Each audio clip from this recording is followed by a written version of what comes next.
Pasukan Rusia dari Brigade ke-34 kembali berupaya merebut desa Malaya Loknya setelah serangan cepat yang berlangsung selama beberapa hari.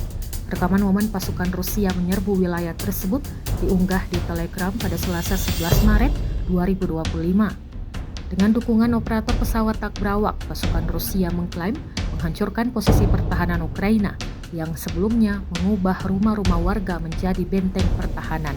Serangan drone ini mengakibatkan hancurnya beberapa posisi militer Ukraina dengan banyak tentara terkubur di bawah reruntuhan.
Download Tribun X sekarang, menghadirkan lokal menjadi Indonesia.